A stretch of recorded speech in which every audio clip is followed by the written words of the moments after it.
Bah oui, vous avez peut-être reconnu la musique du film Paris-Texas. Pourquoi? Parce que justement, on va parler de Paris. Mais pas le Paris en France avec sa tour Eiffel, quoique, mais le Paris aux États-Unis. Une ville très répandue, Paris. Quand on dit Paris aux États-Unis, on a tendance à dire oui, alors dans quel état? Mais dans plusieurs comtés américains. Et, donc il y a effectivement plusieurs villes qui s'appellent Paris. Alors pourquoi Paris? Vous allez me dire, petite anecdote, l'histoire, ça date du 19e siècle pour le marquis de Lafayette. Comme c'était trop compliqué à écrire, ils se sont dit non, on va se contenter de Paris finalement. Alors qu'ils venaient de la Haute-Loire, mais c'était encore plus compliqué. Oui, c'est ça.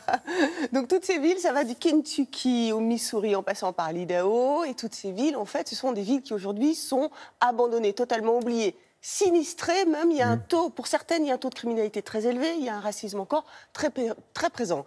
Il y a un photographe qui s'appelle Victor Dallan, franco-américain, qui est allé faire un petit tour là-bas, qui a travaillé plusieurs mois et qui est allé découvrir cette Amérique profonde.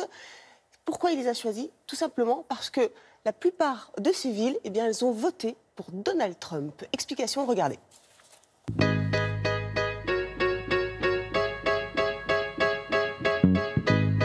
Victor Dallan s'est aperçu qu'il y a une série de villes aux États-Unis qui s'appellent Paris.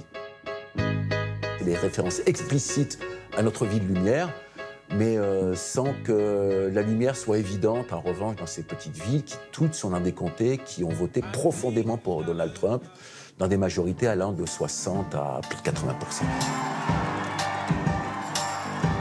Ce sont des villes qui ont eu leur heure de gloire, première moitié du XXe siècle, jusqu'à l'après-deuxième guerre mondiale.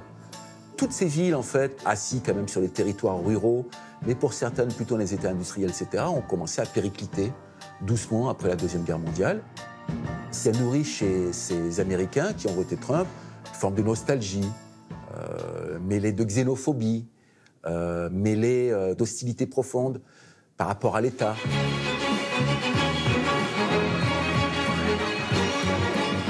Il n'y a pas nécessairement les gangs, il n'y a pas nécessairement la violence urbaine qu'on peut retrouver dans les grandes villes comme Chicago, la Nouvelle-Orléans, Los Angeles, etc.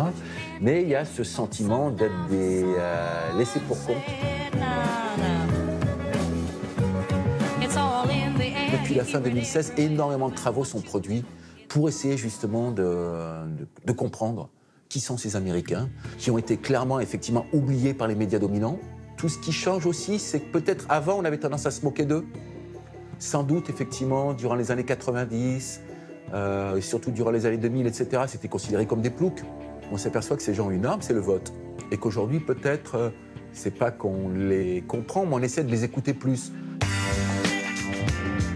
Tout ce que, finalement, Barack Obama a essayé de résoudre, d'une certaine manière, Trump est en train de le déconstruire et finalement ne fait que participer un peu plus au creusement entre l'Amérique intellectuelle, élitiste, multiculturelle, et puis cette Amérique profonde, effectivement, qui n'a plus, entre guillemets, que son flingue et ses yeux pour pleurer.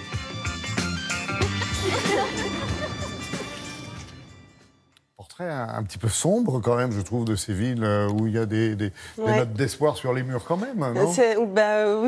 Oui, effectivement, on a vu quelques bienvenus dans cette ville. C'est vrai, vous avez raison, c'est un peu tristoun, mais ces villes existent aujourd'hui, il faut en parler, c'est important, c'est comme la France profonde.